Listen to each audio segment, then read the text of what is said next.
سلامونه. دغه ورور لیکلي چې ته زما پروفایل وګوره چې زه فالوورز ولې نشم اخیستی او ویډیوګانې مې ولې نه وایرل کېږي. ما دلته په دې ورقه کې یو څو نقطو ته اشاره کړې، یاداشت مې کړلې. یو دا چې د ده نوم او یوزرنیم دواړه یو شان نه دي. د دې دپاره چې یو څوک راشي ستاسې پروفایل ورته د توجه وړ وګرځي، ستاسې نوم او یوزرنیم باید دواړه یو شان وي او د کوم کانټنټ چې تاسې پورته کوئ د هغې سره سر وخوري.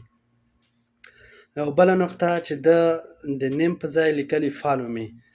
ګورئ په ټیک ټاک کې د ویډیوګانو د وایرل کېدو په خاطر موږ او تاسې کانټنټ ته ضرورت لرو.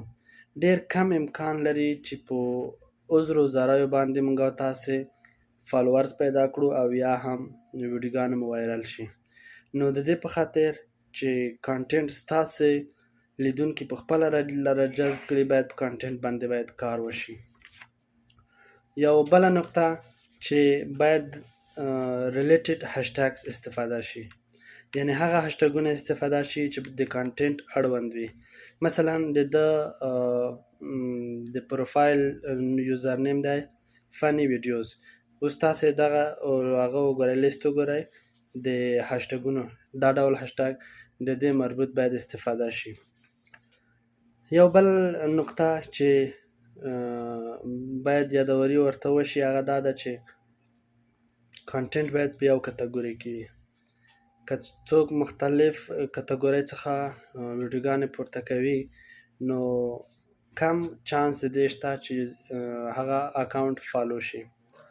خو یو څو نقطې مثبت نقطې هم لري دغه اکاونټ چې ما پکې ولیدې. یو دا چې د نورو خلکو سره د انټراکشن د لارې د فالوورز لاسته راوړي دي. یعنی دی تللی دی نورو خلکو اکاونټونو ته یې لایک ورکړی، کامنټ یې ورکړی او نور یې فالو کړي دي تر څو بیرته دی فالو شي، چې دا یو ښه ټکی دی او ښه نتیجه هم لري. بل مثبت ټکی چې لري دا دی چې تقریبا د ده کانټنټ چې دی په یو کټګورۍ پورې مربوط دي، یعنی ټول فني ویډیوګانې دي. هغه که کاپي رایټس وي د هر ځای نه پیدا کړي وي، خو ټول کانټنټ چې دی په فني کټګورۍ کې راځي. او یو بل اخیری او تر ټولو غټ مثبت ټکی دا دی چې ده هڅه کړې ده، وخت یې ورکړی دی. باوجود دی چې یو میاشت تقریبا وخت یې نیولی دی له دې زیات، خو ده بیا هم پوشه شوی نه دی، تسلیم شوی نه دی او تر دا اوسه یې ادامه ورکړې ده.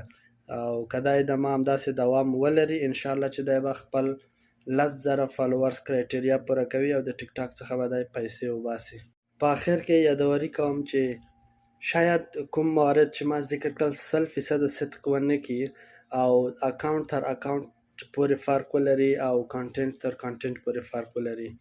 خو دا هغه څه چې زما د تجربې په اساس زه د نتیجې ته رسېدلی وم.